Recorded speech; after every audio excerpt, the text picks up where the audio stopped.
In this video, we are going to discuss about scalp trauma in the newborns. So firstly, understand the layers of the skull.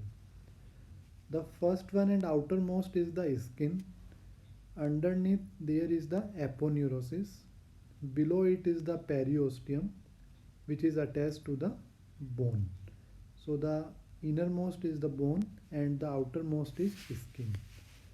So on the basis of location of the accumulated blood, it will be termed as the subgaleal hemorrhage or the cephalohematoma or the caput succedaneum.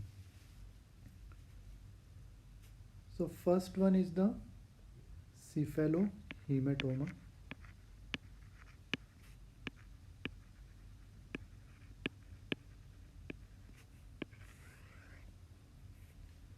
One is the subgaleal hemorrhage.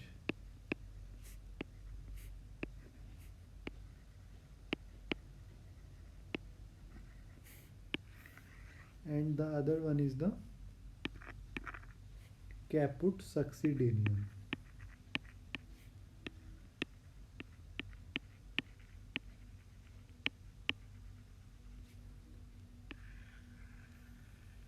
So basically these are the main three types of the accumulated blood after the scalp trauma.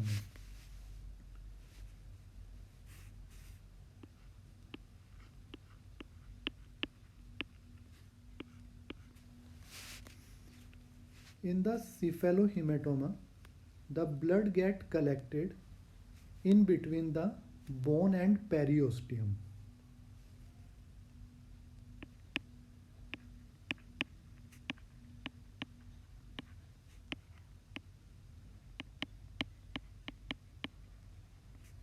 In subgaleal hemorrhage, the blood get collected between aponeurosis and periosteum.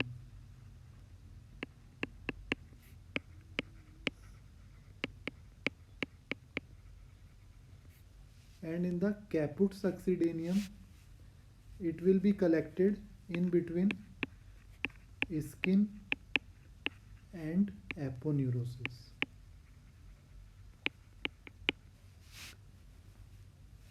So basically we will see it in the diagram. So the blood located in this region is caput succedaneum. Blood collected in this region is the subgaleal hemorrhage, and blood collected in this region is the cephalohematoma. So these are the locations.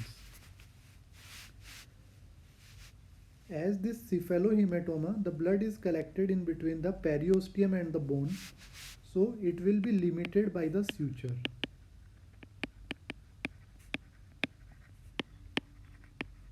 And because of this limitation by the suture, it will not extend beyond the suture line.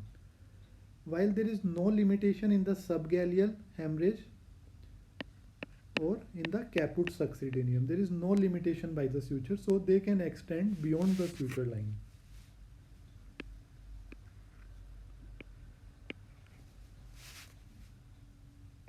So the amount of extension of the bleed is more in the subgaleal hemorrhage and the caput succedaneum,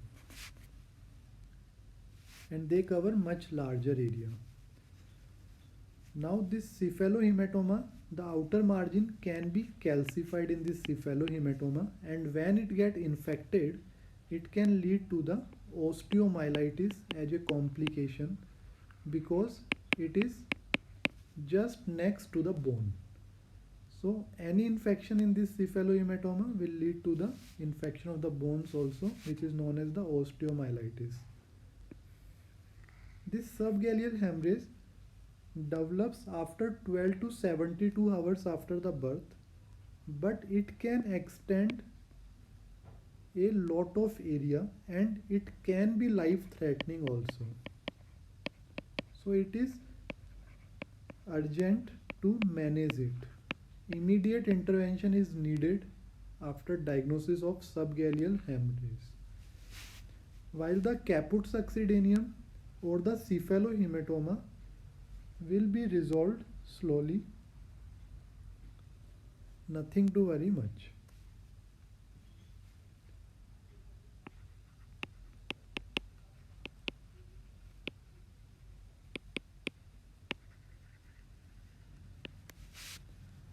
And the etiology for it is this cephalohematoma and the subgaleal hemorrhage occurs because of the vacuum or instrumental delivery. They can lead to these problems. While this caput succedaneum happens because of the prolonged delivery time. This prolonged delivery time leads to this caput succedaneum. Important point need to remember is their locations and which of them are limited by the sutures, and finally the life threatening condition of subgaleal hemorrhage.